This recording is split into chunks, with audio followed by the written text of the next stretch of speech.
আসসালামু আলাইকুম ওয়া রাহমাতুল্লাহি ওয়া বারাকাতুহু।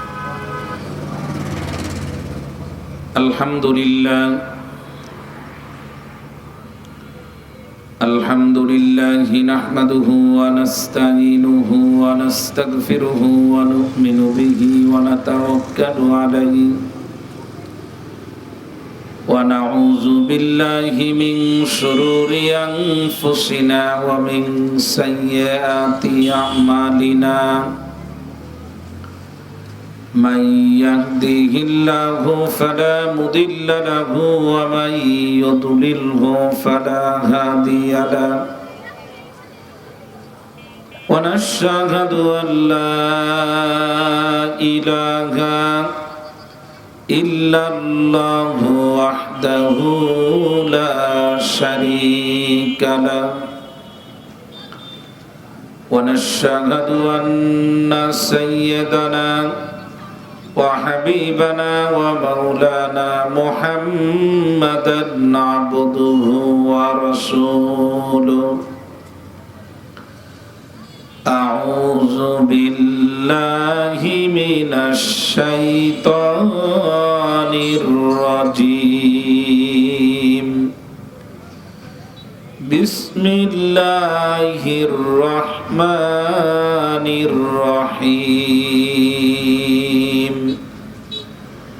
ওয়া আম্মা মান খাফা মাকামা রাব্বিহি ওয়া নাহান নাফসা আনিল হাওয়া ফাইন্নাল জান্নাতা হিয়াল মাওয়া। وقال رسول الله صلى الله عليه وسلم الدنيا حلوة خضرة وإن الله مستخلفكم فيها فينظر كيف تعملون واتقوا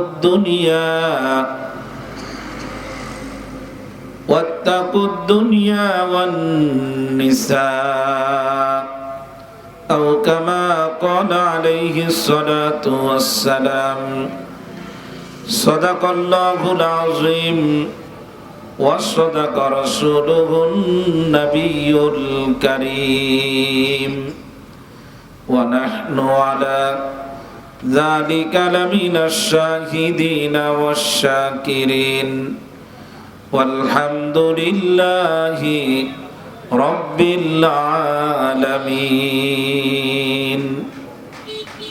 سبحانك لا علم لنا إلا ما علمتنا إنك أنت العليم الحكيم. الحمد لله খুলনা শহরের অত্যন্ত সুনামধন্য একটি শিক্ষা প্রতিষ্ঠান, যার প্রচার কম প্রসার কম, পড়াশোনার মান, বাচ্চাদের আমল আখলাক সবকিছুই অনেক সুন্দর আলহামদুলিল্লাহ। মিফতাহুল উলুম আল ইসলামিয়া খুলনার উদ্যোগে আয়োজিত বার্ষিক ওয়াজ মাহফিল 2025। উপস্থিত আছেন মাহফিলের সম্মানিত প্রধান অতিথি শ্রদ্ধাভাজন উস্তাজ, জামিয়া ইসলামিয়া আরাবিয়া দারুল উলুম খুলনার সুযোগ্য শাইখুল হাদিস, অসংখ্য আলেম গড়ার কারিগর মাওলানা ইমদাদুল্লাহ দামাত বারাকাতুহুল আলিয়া। উপস্থিত আছেন মাহফিলের সম্মানিত দাওয়াতি মেহমান মুআজ্জাজ মুকাররম উলামায়ে কেরাম। উপস্থিত আছেন অত্র মাদ্রাসার সুযোগ্য প্রতিষ্ঠাতা পরিচালক প্রখ্যাত আলেমে দ্বীন মুফতি ফখরুল হাসান কাসেমি দামাত বারাকাতুহুল আলিয়া এবং মাদ্রাসার অন্যান্য আসাতেজায়ে কেরাম। সামনে উপস্থিত আমার প্রাণ প্রিয় দিনদার ইমানদার মুসলমান ভাইয়েরা, বাসা বাড়িতে পর্দার অন্তরালে দূর দূরান্ত অবস্থানরত আমার মা ও বোনেরা, মহান মালিকের দরবারে শুকরিয়া জানাই যে মালিক আমাদেরকে মহব্বত করে ভালোবেসে মালিকের সন্তুষ্টির উদ্দেশ্যে আসমানের নিচে জমিনের উপরে মহান মালিকের কাছে বড় পছন্দনীয় জায়গা দ্বীনি আলোচনার সুন্দর আয়োজনে আল্লাহ তাআলা আমাদেরকে উপস্থিত হওয়ার তৌফিক দান করেছেন। শুকরিয়া আদায় করেই বলি আলহামদুলিল্লাহ। আমি যারা দাঁড়িয়ে আছেন সকলের প্রতি আমার অনুরোধ থাকবে যে আমরাও প্যান্ডেলের নিচে বসে যাব ইনশাআল্লাহ। বাস্তব এবং সত্য কথা বলতে এই জায়গাটা মাহফিলের জন্য কোনো প্যান্ডেল তৈরি করে জনসমাগম ঘটায় কোনো মাহফিলের আয়োজন এইরকম জায়গায় করাটা খুবই কঠিন। একটু আওয়াজ বাড়াও।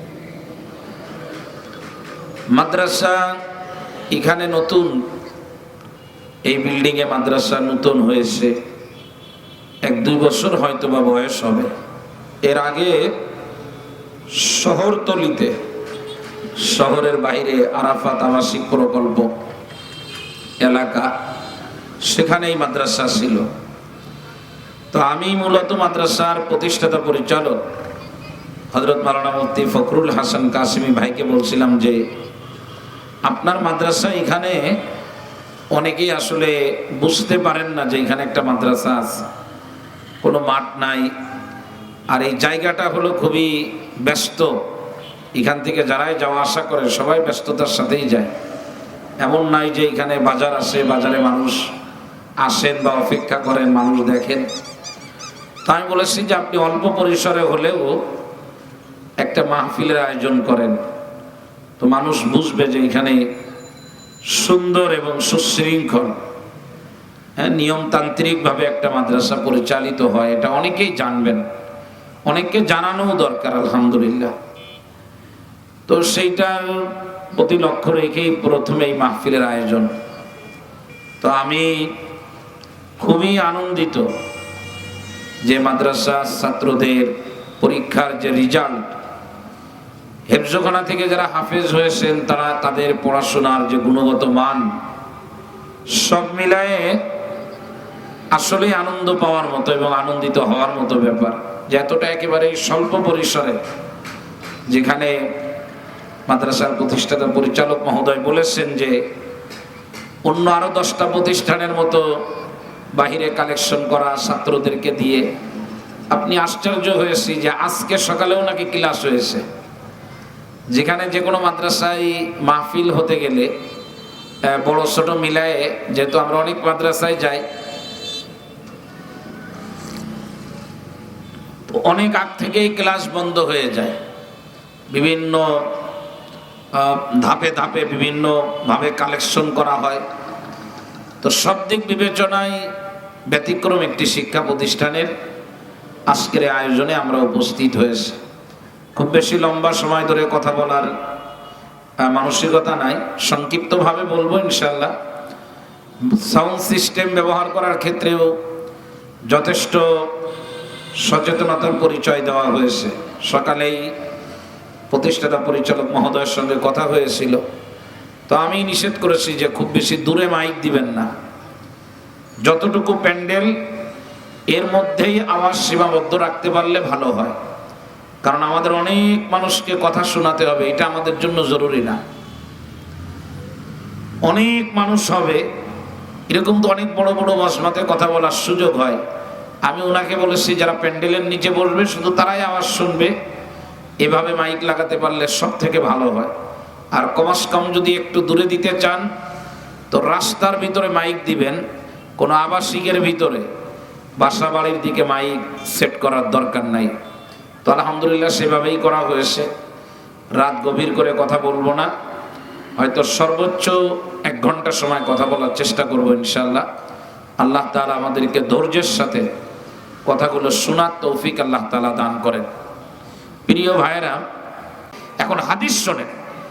এই দুনিয়ার জীবনে আল্লাহ আমাদের সব দিয়েছেন, দুনিয়া আমাদের যা লাগবে আল্লাহ সব দিয়েছেন, কিন্তু আল্লাহ তাআলা ফায়ানজুরু কাইফা তা'মালুন, আল্লাহ তাআলা দিয়ে দেখতেছেন যে আমরা কেমন আমল করি, আমাদের আমলের স্বচ্ছতা, ঠিক মতো আমল করতেছে কিনা এটা কে দেখতেছেন?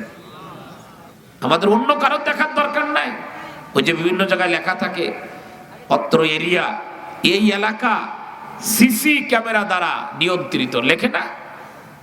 আর আমার আল্লাহ আমাদেরকে জানাচ্ছেন পুরা দুনিয়া আল্লাহর কুদরতি নজর দ্বারা নিয়ন্ত্রিত।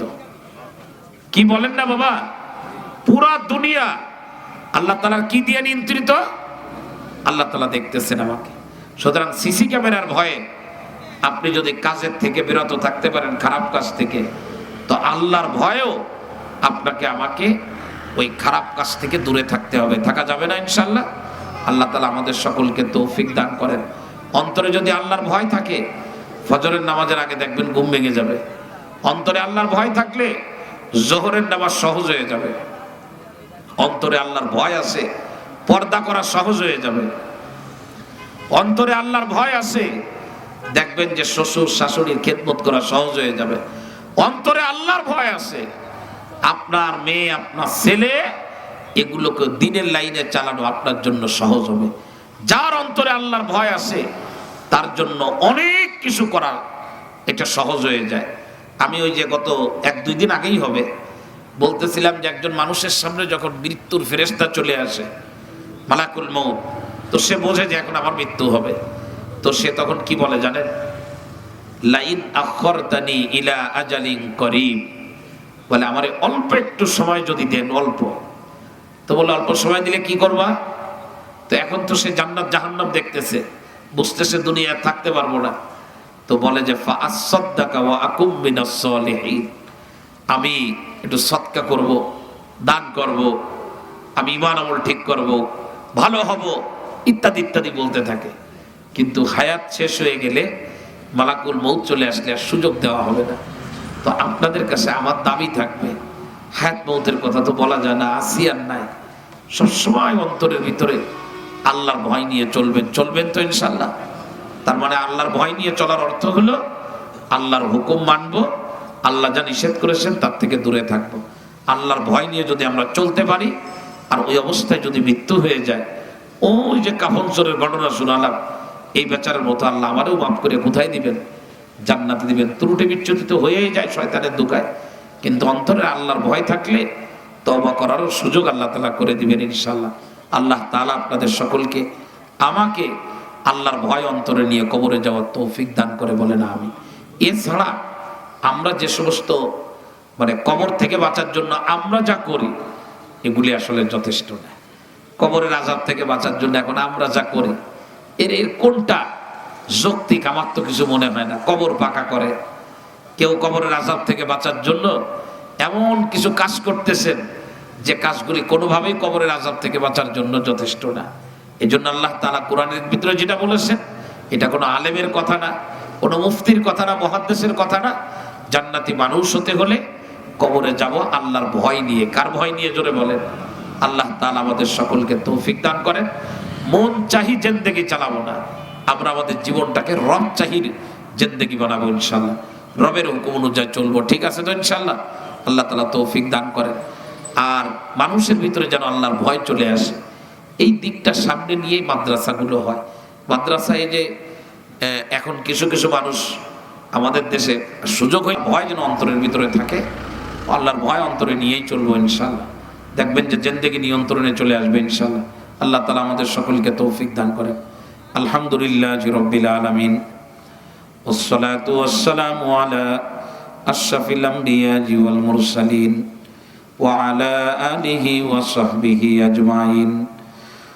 রব্বানা যালামনা আনফুসানা ওয়া ইল্লাম তাগফির লানা ওয়া তারহামনা লানাকুনান্না মিনাল খাসিরিন। রব্বুল আলামিন, আল্লাহ আমাদের অন্তরে তোমার ভয় তুমি ঢোকায় দাও। মাবুদ, তোমার কাছে তোমার ভয় আমাদের অন্তরে আমরা চাই। আল্লাহুম্মা ইন্না নাসআলুকাল হুদা ওয়াত তুকা। রব্বুল আলামিন, আমাদের অন্তরকে তাকওয়ার আলো দিয়ে আলোকিত করে দাও। তাকওয়ার গুণে গুণান্বিত মানুষ তুমি আমাদেরকে বানায় দাও। আল্লাহুম্মা নাওয়ির কুলুবানা বিনুরিত তাকওয়া ওয়া যায়্যিন কুলুবানা বিজিনাতিত তাকওয়া। রব্বুল আলামিন, আমাদেরকে তুমি তাকওয়ার পোশাক দান করে দাও। ইয়া রব্বাল আলামিন, আল্লাহ, অন্তরে যদি তোমার ভয় থাকে, লক্ষ কোটি কোটি টাকা ছেড়ে দেওয়া বান্দার জন্য সহজ হয়ে যায়। রব্বুল আলামিন, অন্তরে ভয় যদি না থাকে, মানুষ তখন চতুষ্পদ প্রাণীর মতো হয়ে যায়। আল্লাহ পাক, মেহেরবানি করে আমাদের অন্তরের ভিতরে তুমি তোমার ভয় ঢুকায় দাও। যাদের অন্তরে ভয় দিয়েছো মাবুদ, তাদের সঙ্গে উঠা বসা করার তৌফিক তুমি দান করে দাও। ইয়া রব্বাল আলামিন, আল্লাহ, আদম আলাইহিস সালাতু ওয়াস সালাম থেকে আরম্ভ করে নিয়ে আজ পর্যন্ত দুনিয়ার মাটির নিচে যত মুমিন মুমিনাত চলে গেছে, আল্লাহ সবাইকে মাফ করে দাও। কবরগুলোকে জান্নাতের বাগান আল্লাহ তুমি বানায় দাও। রব্বুল আলামিন, যে বিল্ডিং এর মধ্যে এই মাদ্রাসা, আল্লাহ পাক, মরহুম ওয়াজেদ সাহেব দুনিয়া থেকে চলে গেছে, আল্লাহ তাকেও তুমি মাফ করে দিও। দিনের জন্য বহু খেদমত বহুভাবে করে গেছে, আল্লাহ তোমার প্রিয় বান্দাকে তুমি মাফ করে দিও। ইয়া রব্বাল আলামিন, আল্লাহ, মাদ্রাসার সঙ্গে যে যেভাবে জড়িত আছেন, আল্লাহ প্রত্যেকের আপনজন যারা চলে গেছেন তাদেরকে মাফ করে দাও। ইয়া রব্বাল আলামিন, আল্লাহ, আমরা গুনাহগার, আমাদের যাদের মা দুনিয়ায় নাই, আমাদের মধ্যে যাদের আব্বা জান দুনিয়ায় নাই, কলিজার টুকরা সন্তান ভাই বিরাদার আত্মীয় স্বজন দুনিয়ায় নাই, ওগো আল্লাহ সবাইকে তুমি মাফ করে দিও। রব্বুল আলামিন, যারা অসুস্থ আছেন সুস্থ করে দাও। বিশেষ করে এই মাদ্রাসা, এই বিল্ডিং যিনি মাদ্রাসা করার জন্য দিয়েছে, তোমার বান্দি আমাদের সঙ্গে হয়তো হাত উঠাইছে, আল্লাহ বান্দিকে সুস্থতার সঙ্গে হায়াতে তৈয়বা দান করে দাও। ইয়া রব্বাল আলামিন, আল্লাহ, আরো যারা অসুস্থ আছেন মাইকের আওয়াজ যত দূর পর্যন্ত যায়, শিফায়ে আজেলা কামেলা দায়েমা নসিব করে দাও। রব্বুল আলামিন, যে কথাগুলো বলেছি আমাকে আমল করার তৌফিক দান করে দাও। আয় আল্লাহ, আমার অন্তরের মধ্যে তুমি তোমার ভয় দিয়ে দাও। সমস্ত শ্রোতাদের অন্তরে আল্লাহ তুমি ভয় ঢুকাইয়া দাও। রব্বুল আলামিন, 5 ওয়াক্ত নামাজ সহ ইসলামের বিধানগুলি সুন্দরভাবে মানার তৌফিক দান করে দাও। ইয়া রব্বাল আলামিন, আল্লাহ, জানি না এই মানুষগুলোর সঙ্গে জীবনে আর কোনোদিন বসতে পারবো কিনা। এই বসা যদি হয় জীবনের শেষ বসা, রব্বুল আলামিন মেহেরবানি করে কিয়ামতের ময়দানে একসঙ্গে আমাদেরকে জান্নাতে যাওয়ার তৌফিক দান করে দিও।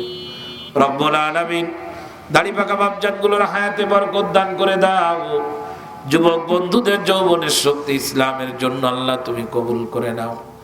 মাবুদ যারা এসেছেন মাবুদদেরকেও দিনের জন্য কবুল করে নাও। মাবুদদের ভিতরেও আল্লাহ তুমি তোমার ভয় ঢুকায় দাও। ইয়া রব্বাল আলামিন, আল্লাহ, এই মাদ্রাসাকে বাংলাদেশের দক্ষিণ পশ্চিম অঞ্চলের শিল্পনগরী খুলনার আল্লাহ পাক দ্বীন শিক্ষার জন্য মার্কাজ হিসাবে কবুল করে নাও। রব্বুল আলামিন, যে বাচ্চাগুলোর মাথায় পাগড়ি পরানো হলো, আল্লাহ এদেরকে তুমি হাফেজ, আলেম, মুফতি, মুহাদ্দিস, দ্বীনের দায়ী হিসাবে কবুল করে নাও। পিতাদেরকে রব্বুল আলামিন দুনিয়া এবং পরকাল উভয় জায়গায় তুমি সম্মানিত করো। রব্বুল আলামিন, আমাদের যাদের বাচ্চা আছে হাফেজ, আলেম বানানোর তৌফিক তুমি দান করে দাও।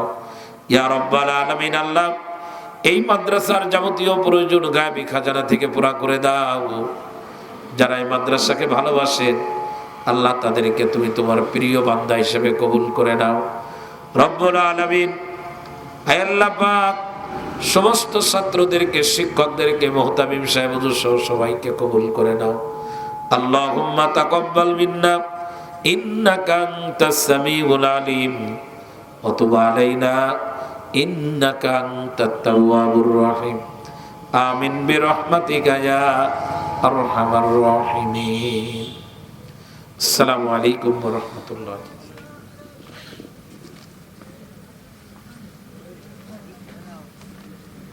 কোন জায়গার মাইক? মাইক কোন জায়গা? ইমের 30 নম্বর পারার সূরাতুন নাজিয়াত একটি সূরা আছে। এই সূরার দুটো আয়াত আপনাদের সামনে আমি তেলাওয়াত করেছি। তেলাওয়াতকৃত আয়াত দুটো সামনে রেখেই কিছু কথা যদি আল্লাহ তাআলা বলার তৌফিক দান করেন চেষ্টা করব ইনশাআল্লাহ। একটি হাদিস আপনাদেরকে শোনাইছি। সব মিলায়ে যে কথা বলতে চাই এই কথা হাজার হাজার মানুষ শুনবেন, লাখ লাখ মানুষ শুনবেন। মিডিয়ার যুগ যেহেতু এই কথা থেকে যাবে, আমি দুনিয়া থেকে চলে গেলেও থাকবে। তো যত দূর পর্যন্ত এই কথা যাবে, যদি কেউ আমাদের এই কথা শুনে আমল করেন, আমরা নিজেরাও আমলের নিয়াতে শুনতে পারি, তো এই কথা বলা এবং শোনা আমাদের নাজাতের জন্য যথেষ্ট হবে ইনশাআল্লাহ। প্রিয় ভাইরা, দুনিয়ার জীবনটা কেমন আসলে আমি মাঝে মধ্যে খুব একা একা যখন কোনো জায়গায় লম্বা সময় থাকার সুযোগ পাই, বিশেষ করে আমার মসজিদে আমার যে রুম আছে একা একা থাকার মতো একটি রুম, তো রাত্রে যখন ঘুমায় অথবা দিনের বেলায় দরজা দিয়ে, যখন দরজাটা দিয়ে দিলাম, এখন রুমের ভিতরে আমি একা, তা আমার এই সময়টা প্রায় প্রতিদিনই বিশেষ করে রাতে চিন্তা হয় যে আসলে দুনিয়াটা কেমন, কি করতেছি, আমরা আসলে দুনিয়াতে কোন অবস্থার মধ্যে আছি, আমরা কি নিয়ে নাড়াচাড়া করতেছি দুনিয়াতে। আমরা চিন্তা হয় যে যে জিনিস নিয়ে দুনিয়াতে যত জিনিস আমরা নাড়াচাড়া করি, আমার আমার বলি যে এটা আমার, এটা আমার, এটা আমার, এই বিল্ডিং আমার, এই বাড়ি আমার, এই জায়গা আমার, এই গাড়ি আমার, এই জামা আমার, এই টুপি আমার, কত কথা আমরা বলি না।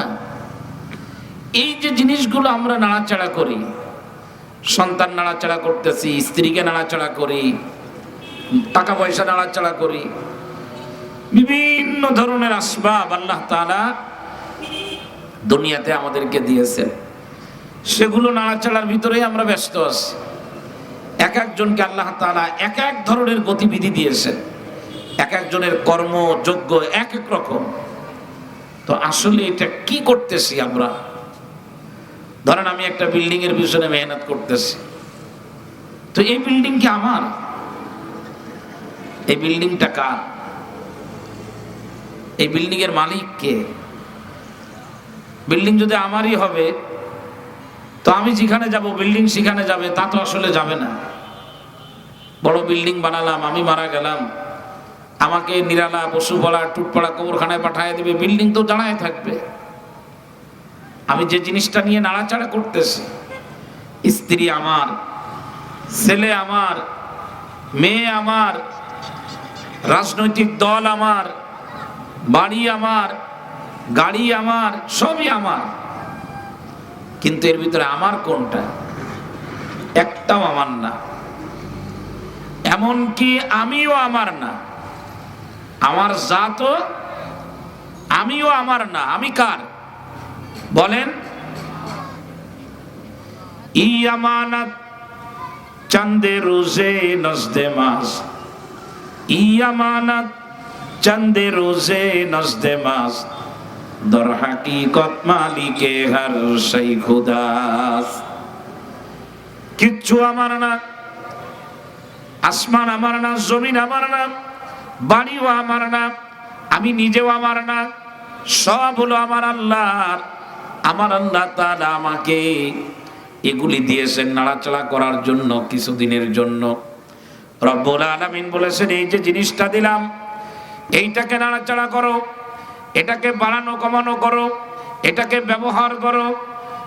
এই ব্যবহার করবা, যে ব্যবহার যদি সুন্দর হয়, এটা তোমার কাছ থেকে কেড়ে নেওয়া হবে না, এর থেকে লক্ষ কোটি গুণ ভালো আরো সুন্দর জায়গা, জান্নাতের মেহমান তোমাকে বানায় দেওয়া হবে। দুনিয়ার জীবনে পানি নিয়ে নাড়াচাড়া করবেন, নাড়াচাড়া যদি আল্লাহর দেওয়া নিয়ম অনুযায়ী হয়, দুনিয়ার পানি শেষ হয়ে যাবে, হাউজে কাউসারের পানি চালু হয়ে যাবে। দুনিয়ার খাবার নিয়ে নাড়াচাড়া করবেন, দুনিয়ার খাবার, দুনিয়ার জিন্দেগি শেষ হবে, দুনিয়ার খাবারের নাড়াচাড়া করাটা যদি নিয়মতান্ত্রিক হয়ে থাকে, খাবারের দরজা বন্ধ হবে না। এর থেকে মূল ভালো খাবার, জান্নাতের খাবার আল্লাহ ব্যবস্থা করে দিবে। এটা আমার না, যেটা নাড়াচাড়া করতেছে। বিল্ডিং আমার না। আমি যে বিল্ডিং এর পরিচয় দিচ্ছি এখন, এই বিল্ডিং আমার। আপনি একটু পিছনে যেয়ে দেখেন, এই বিল্ডিং এর ব্যাপারে আপনার দাদা বলেছিল এই বিল্ডিং আমার, কিন্তু দাদা চলে গেছে, বিল্ডিং পড়ে আছে। দাদার অবর্তমানে আপনার আব্বা বলছিল এই বিল্ডিং আমার, আপনার আব্বা চলে গেছেন কবরস্থানে, বিল্ডিং জায়গায় দাঁড়ায় আছে। আমি আজকে বলতেছি এই বিল্ডিং আমার, আমিও চলে যাব, বিল্ডিং দাঁড়িয়ে থাকবে। আমার অবর্তমানে আমার সন্তান বলবে বিল্ডিং আমার, সন্তানও চলে যাবে, বিল্ডিং দাঁড়িয়ে থাকবে। গাড়ি থাকবে, ড্রাইভার চলে যাবে, বাড়ি থাকবে, মালিক চলে যাবে, জুতা থাকবে, মালিক চলে যাবে, এরপরে চশমা থাকবে, মালিক চলে যাবে। সব জিনিস দুনিয়ায় পড়ে থাকবে, থাকবো না শুধু আমি। অথচ এগুলোর পিছনে আমি মেহনত করছিলাম আমার আমার বলে, এগুলির কিছুই আমার না। ওয়ামাল হায়াতুদ দুনিয়া ইল্লা মাতাউল গুরুর। বলছিলাম আমার, কিন্তু আমার না। আমি বলছিলাম আমার, কিন্তু আমার না। আমি মাঝে মধ্যে উদাহরণ দেই বোঝানোর জন্য। এই যে সুন্দর প্যান্ডেল, এই যে সুন্দর বসার জায়গা, একেবারে অনেক চমৎকার সাউন্ড সিস্টেম, লাইটিং এর ব্যবস্থা, এটা সুন্দর করে বানানো হয়েছে। আমরা এগুলি এখন ব্যবহার করতেছি, আমরা ব্যবহার করতেছি, কিন্তু এগুলোর মালিক আমি না। দেখা গেল মাইক এখন আমি ব্যবহার করতেছি, কিন্তু এই মাইকের মালিক কিন্তু আমি না। মালিক আমার দৃষ্টির বাইরে। হয়তো মালিককে আমি দেখতেছি না, মালিক দূরে আছেন। মালিকের সঙ্গে একটা চুক্তি করা আছে মাদ্রাসা কর্তৃপক্ষের, যে মাইক কয়টা পর্যন্ত চালু থাকবে।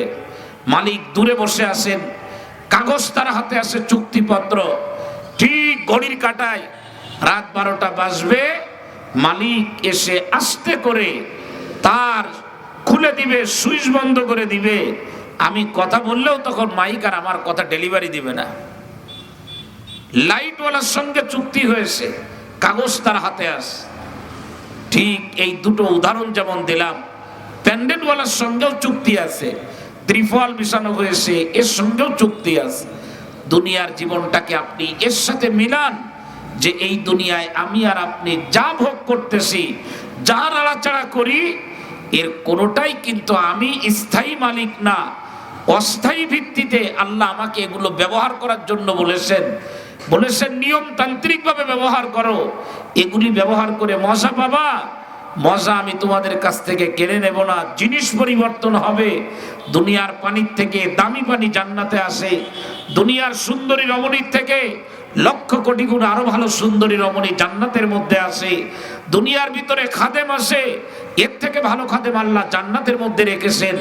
দুনিয়ার মধ্যে খাট পালক আসে, এর থেকে ভালো জিনিস আল্লাহ তাআলা জান্নাতের মধ্যে রেখেছে। এগুলি নিয়ে আমি নাড়াচাড়া করতেছি। একেবারে আমার নিঃশ্বাস বন্ধ হওয়ার সাথে সাথে এগুলি থেকে আমাকে বিচ্ছিন্ন করে ফেলানো হবে। এক আলাদা জগৎ, আলাদা জায়গায় আমাকে রেখে দেওয়া হবে। সেই দুনিয়ার পিছনেই আমাদের মেহনত, সেই দুনিয়া নিয়েই আমাদের দৌড়ানো। এখন ব্যাপারটা এমন হয়ে গেছে যে আমাকে আমার আল্লাহ তাআলা ব্যবহার করার জন্য দিয়েছেন, সাথে ক্যাটালগ দিয়ে দিয়েছেন যে এইটাকে এইভাবে ব্যবহার করবা। আমি ওই জিনিস হাতে পাওয়ার পরে ক্যাটালগের কথা আমার আর মনে নাই, ওটা বাদ দিয়ে দিছি। আমি দিক নির্দেশনার জন্য আমাকে যে স্লিপ ধরানো হয়েছিল, যার ভিতরে লেখা আছে কেমনে কি ব্যবহার করব, সেইটার নাম হলো কোরআনে কারীম। সেটার নাম কি? সেটার নাম হলো হাদিস, সেটার নাম হলো ইসলামী শরিয়াত। আমার তো আসলে কিছুই জানা নাই। আমাকে দিয়েছে, আমি ইচ্ছা মতো এটাকে ব্যবহার করতেছি। বাইক কিনছি, মোটর সাইকেল, ইচ্ছা মতো আমি পিক আপ দিয়ে চালাচ্ছি। বেশি দিন যাবে না, বেশি দিন যাবে না। এই মোটর সাইকেল যদি আমি নিয়ম ভেঙে চালাই, রাস্তার মধ্যে পুলিশ দাঁড়ানো, গাড়ি কেড়ে নিবে, গাড়ি থেকে আমাকে বিচ্ছিন্ন করে দেওয়া হবে। প্রিয় ভাইরা রে আমার, এজন্য দুনিয়ার মালিক আমার আল্লাহ, আসমানের মালিক আমার আল্লাহ, জমিনের মালিক আমার আল্লাহ। আমার কাছে আমার হাতের নাগালে যা আছে সেগুলার মালিককে জোরে বলেন, আরো জোরে বলেন। আমার হাতের ভিতরে ধরার ক্ষমতা, এই ক্ষমতার মালিক আমি না, ক্ষমতার মালিককে জোরে বলেন। চোখের ভিতরে দেখার ক্ষমতা, মালিককে জোরে বলেন। প্রিয় ভাইরা রে আমার, সুতরাং হাত, চোখ, নাক, 3.5 হাত বডি, আর দুনিয়ার জীবনে যত কাজ করব সব কাজ করতে হবে একজনের হুকুম অনুযায়ী। তার নাম কি জোরে বলেন, আরো জোরে বলেন। জবান আছে তাই কথা বলবো বলে না না না, সব কথা বলতে পারবো না। চোখ আছে তাই সব জিনিস দেখবো বলে না না, সব জিনিস দেখতে পারবো না। পা আছে তাই যে জায়গায় ইচ্ছা সেই জায়গায় চলে যাব বলে না, আমি তাও যেতে পারবো না। আমার পা দিয়ে কোন দিকে যাব আমাকে আগে আল্লাহ পাকের পক্ষ থেকে দিক নির্দেশনা জেনে নিতে হবে। জবান আছে কথা বলবো না, আমি পারবো না। আমার আল্লাহ কোন কথা আমাকে বলতে বলেছেন, কোনটা বলতে নিষেধ করেছেন আগে জেনে নিব। এইভাবে করে যদি নিজের জীবন কাটানো যায়, রব্বুল আলামিন আমাদের পরকালীন জীবন বড় আনন্দময় করে দিবেন, আমরা জান্নাতে যেতে পারবো।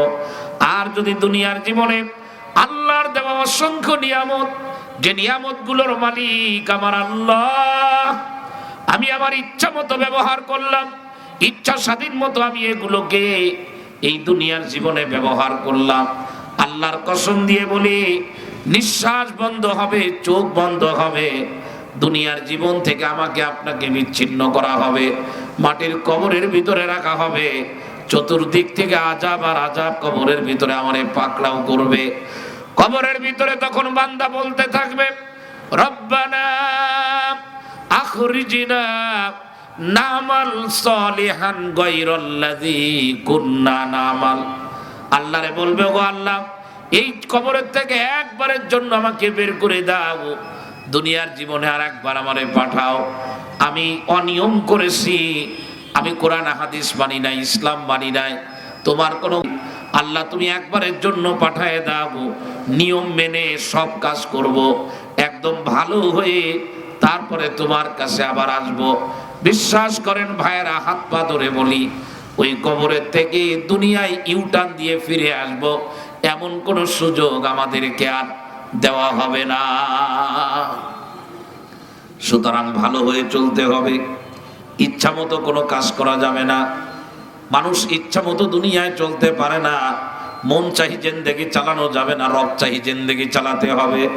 আমার হাত চলবে মাওলার হুকুম অনুযায়ী, চক্ষু ব্যবহার হবে মাওলার হুকুম অনুযায়ী, টাকা ইনকাম করব মাওলার আদেশ অনুযায়ী, টাকা ব্যয় করব মাওলার আদেশ অনুযায়ী। আমি আমার ব্যক্তি জীবন থেকে শুরু করে নিয়ে পৃথিবীর যে প্রান্ত পর্যন্ত আমার যাতায়াত হবে, আমি যেখানেই থাকবো আমি একজনের হুকুম অনুযায়ী চলবো। তার নাম কি জোরে বলেন? কুনু রব্বানিয়িনা, কুনু রব্বানিয়িনা, কুনু রব্বানিয়িনা বিমা কুনতুম তুআল্লিমুনাল কিতাব। আমার আল্লাহ বলেন সব বলে দিয়েছি, তোমরা মন চাহি জিন্দেগি চালায়ও না, বরং তোমরা রব চাহি জিন্দেগি চালায় তোমার রব্বানি হয়ে যাও, আল্লাহওয়ালা হয়ে যাও। আল্লাহওয়ালা হওয়া ছাড়া এই দুনিয়া থেকে কোনো মানুষ যদি কবরে ঢোকে, মাটির কবরের ভিতরে তার সঙ্গে ভালো ব্যবহার করা হবে না। আর দুনিয়ার জীবন তো একদম ক্ষণস্থায়ী জীবন, আমি জানি না কোন সময় আমার চলে যাওয়া লাগবে।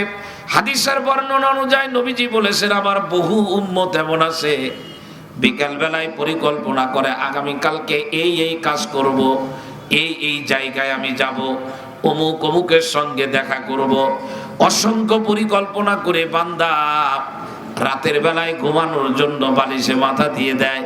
ওদিকে মালাকুল মউত অপেক্ষা করতেছে, আগামীকালকে সূর্য উঠবে, প্রথম যার রূহ বের করবে সে হলো আমার ওই উম্মত। সুতরাং পরিকল্পনা নিয়ে শুয়েছিলাম, বাস্তবায়ন করতে পারি নাই, সকালেই চলে যাওয়া লাগছে। এই দুনিয়ার মধ্যে অসংখ্য মানুষের এমন দৃষ্টান্ত দেওয়া যাবে, যারা রাত্রে বেলায় ঘুমায়েছিল সকালে উঠবে পরিকল্পনা নিয়ে, মোবাইল অ্যালার্ম দিয়ে রাখছে, ঘড়ির ভিতরে অ্যালার্ম দিয়ে রাখছে, টেবিল ঘড়ির ভিতরে সকালে উঠবে, অমুক অমুক জায়গায় যেতে হবে, উঠতে পারে নাই। যাওয়ার নিয়ত ছিল এক জায়গায়, চলে গেছেন আর এক জায়গায়। প্রিয় ভাইরা রে আমার, এজন্য আমি আমার আলোচনা সংক্ষিপ্তভাবে হবে। কিন্তু হৃদয়কে সাড়া দেওয়ার জন্য নিজের ভিতরে যেন একটু দাগ কাটে, একটু সাড়া দেয়। এই দুনিয়ার জীবন ইচ্ছা মতো চলার জায়গা না। এ দুনিয়ায় আমার আল্লাহ পাঠিয়েছেন, আমরা আল্লাহর হুকুম মতো চলবো। কার হুকুম মতো? জোরে বলেন। প্রিয় ভাইরা, হাত ব্যবহার করব কার হুকুম মতো? পা ব্যবহার করব আল্লাহর হুকুম মতো। চক্ষু ব্যবহার করব আল্লাহর হুকুম মতো। ইনকাম করব সেটাও আল্লাহর হুকুম মতো। ব্যয় করব আল্লাহর হুকুম মতো। আমার পরিবারের সন্তানগুলোকে গড়ে তুলবো সেটাও আমার আল্লাহর হুকুম মতো। আমি এই জমিনের ভিতরে আল্লাহর হুকুমের বাহিরে যাইতে পারবো না, যাওয়ার কোনো সুযোগ আমার নাই। কোন ব্যক্তি যদি আল্লাহর হুকুমের বাহিরে চলে যায়, আমার আল্লাহ রাব্বুল আলামিন বলেন, ওয়ালাকাদ যারানা লিজাহান্নামা কাসীরাম মিনাল জিন্নি ওয়াল ইনসি। রব্বুল আলামিন বলেন, এই শুনে রাখো, অধিকাংশ মানুষ যাদেরকে চক্ষু দিলাম কিন্তু ঠিক মতো ব্যবহার করে নাই, হাত দিলাম ঠিক মতো ব্যবহার করে নাই, এক কথায় দিন মানে নাই, আল্লাহকে মানে না, রসুলকে মানে না, ব্যবহার নীতি সম্পর্কে কিচ্ছু জানে না, জানার প্রয়োজনীয়তাও নিজের ভিতরে অনুভব করে না, নিজের মনে যা চাই তাই করতে থাকে। আমার আল্লাহ পাক বলেন, উলাইকা কাল্লানাম, যারা নিজের ইচ্ছা মতো কাজ করে এই মানুষগুলো হলো চতুষ্পদ প্রাণীর মতো। বালহুম আদল, বরং চতুষ্পদ প্রাণীর থেকে আরো নিকৃষ্ট। প্রিয় ভাইরা রে আমার, চতুষ্পদ প্রাণীর ভিতরে মানুষের ভিতরে পার্থক্য কি? চোখ দুইটা বন্ধ করে চিন্তা করবেন, আমার ভিতরে আর আমার বাড়িতে চতুষ্পদ প্রাণী আছে, তার ভিতরে পার্থক্য কি? আমিও খাই, চতুষ্পদ প্রাণীও খায়, পার্থক্য কি? দুইজনের তো খাওয়ার দরকার হয়, আমিও ঘুমাই, চতুষ্পদ প্রাণীও ঘুমায়, পার্থক্য কি? আমারও বলে স্ত্রী লাগে, আমার ভিতরে আমার চাহিদা আছে, পুরা করা লাগে, চতুষ্পদ প্রাণীরও চাহিদা আছে, তারাও পুরা করে। আমি যেমন দাঁড়ায় থাকি, চতুষ্পদ প্রাণী দাঁড়ায় থাকে, আমি যেমন বসি, চতুষ্পদ প্রাণীও বসে। তাহলে মানুষের মাঝে আর চতুষ্পদ প্রাণীর মাঝে পার্থক্য কোন জায়গায়? একদম সহজ কথা, এইটা বোঝার জন্য কোনো ব্যাখ্যার দরকার নাই। আমিও খাই, চতুষ্পদ প্রাণীও খায়, পার্থক্য হলো তার ভিতরে আর আমার ভিতরে। আমি খাওয়ার আগে চিন্তা করি এই খাওয়াটা হলো ইবাদত, আল্লাহ খেতে বলেছেন তাই আমি খাই। আমি খাওয়ার আগে আমার এই জবান দিয়ে সুন্দরভাবে যে মালিক আমার এই খাবার দিয়েছেন সেই মালিকের নামটা উচ্চারণ করি, বিসমিল্লাহির রহমানির রহিম। গরুও খায়, আমিও খাই। গরু বিসমিল্লাহ বলতে পারে না, আমি বিসমিল্লাহ বলতে পারি। গরু গরুর মতো করে খায়, নিজেরটা খায় না, পরেরটা খায়, কিচ্ছু বোঝে না। আমি মানুষ, আমারটা আমি খাই, ভিন্ন লোকেরটা খাই না। গরু খাওয়ার পরে মাথা ছাড়া দিয়ে চলে যায়, আমি মানুষ কিন্তু মাথা ছাড়া দিয়ে চলে যাইতে পারি না। আমি খাওয়ার পরে এই জবান দিয়ে যে মালিক আমারে খাওয়ালেন ওই মালিকের শুকরিয়া আদায় করি, সুন্দর করে বলি আলহামদুলিল্লাহ। প্রিয় ভাইরা রে আমার, এটাই হলো পার্থক্য। গরুর খাওয়ার আগে বিসমিল্লাহ নাই, শেষে আলহামদুলিল্লাহ নাই। আমি মানুষ, আমার খাওয়ার আগে বিসমিল্লাহ থাকবে, শেষে আবার আলহামদুলিল্লাহ থাকবে। এই হলো চতুষ্পদ প্রাণীর খাওয়া আর আমার খাওয়ার ভিতরে পার্থক্য। বুঝাইতে পারি না। এখন আমি বিসমিল্লাহ বলি নাই, শেষে আলহামদুলিল্লাহ বলি নাই। গরু যেমন একেবারে ধুমসে খাওয়া দিল, আমিও ধুমসে খাওয়া দিলাম 0 পয়েন্টে হোটেলের মধ্যে বসে। তা গরু আর ওই কুকুর যেগুলা বাইরে আসে প্রাণী, এরা আমারে বলে যে তোরে হোটেলে ঢুকতে দিছে আর আমারে হোটেলে ঢুকতে দিল না, তুই তো আমার থেকে ভালো না। আমিও বিসমিল্লাহ বলি না, তুইও বিসমিল্লাহ বলিস না। আমিও আলহামদুলিল্লাহ বলি না, তুইও বলিস না। তো পার্থক্য কোন জায়গায়? মানুষের মাঝে আর চতুষ্পদ প্রাণীর মাঝে পার্থক্য এই জায়গায়। একটা গরু, সে জানে না কার কোন খাবার খাওয়া যায় আর কোনটা না খাওয়া যায়, মালিকের ফসল কোনটা আর অন্য লোকের ফসল কোনটা, পাইলেই মুখ দিয়ে দেয়। এখন আমি মানুষ যদি খাবারের পার্থক্য করতে না পারি, যা পাই তাই খাই, কারটা খাই তা আমি নিজেও জানি না, তো আমার মাঝে আর গরুর মাঝে কোনো পার্থক্য করার মতো কোনো কিছু নাই। গরু দাঁড়িয়ে খায়, বসে খাইতে পারে না, দাঁড়ায় দাঁড়ায় খায়। আমি মানুষও দাঁড়ায় খাই।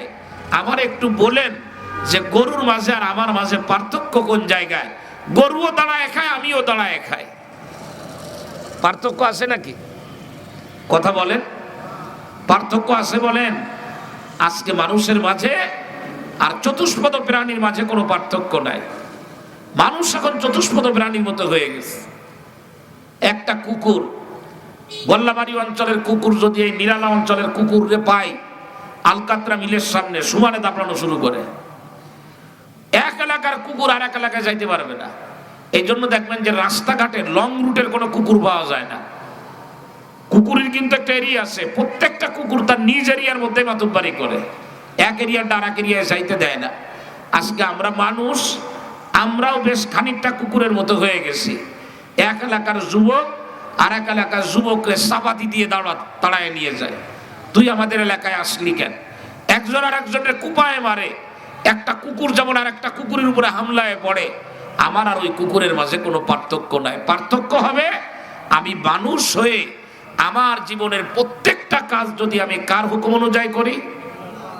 কথা বলেন, কথা বলবো কার হুকুম অনুযায়ী, রাত্রে ঘুমাবো কার হুকুম অনুযায়ী, রাস্তা দিয়ে হাঁটবো কার হুকুম অনুযায়ী। প্রিয় ভাইরা রে আমার, এজন্য আজকের আমি যে বয়ান করব, পরকালীন জীবনে যদি জান্নাতি মানুষ হতে চান, জাহান্নামের আগুন থেকে যদি বাঁচতে চান, জাহান্নামের আগুন, সেই আগুন কেমন? দুনিয়ার আগুন থেকে বাঁচার জন্য বহু উপায়। হাসপাতালে দেখবেন স্প্রে মেশিন লাগায় রাখছে, ফায়ার সার্ভিস রেডি হয়ে আছে, পানির গাড়িও রেডি হয়ে আছে দুনিয়ার আগুন থেকে বাঁচার জন্য। দুনিয়ার আগুনে যেন কেউ পুড়ে না যায়, অসংখ্য ব্যবস্থা রাখা হয়েছে, ঠিক না বেঠিক জোরে বলেন? কিন্তু দুনিয়ার আগুন, আল্লাহর নবীর হাদিস অনুযায়ী জাহান্নামের আগুনের 70%-1 হলো দুনিয়ার আগুন। জাহান্নামের আগুনের 70%-1 হলো দুনিয়ার আগুন। সেই আগুন থেকে বাঁচার জন্য এত আয়োজন, এত ব্যবস্থা, এত চিন্তা, এত ফিকির, এত টাকা খরচ করা হচ্ছে।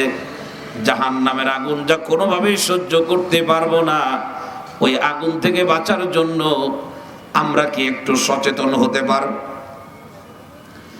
জাহান্নামের আগুন থেকে বাঁচার জন্য মালিকের হুকুম অনুযায়ী চলতে হবে। কার হুকুম জোরে বলেন?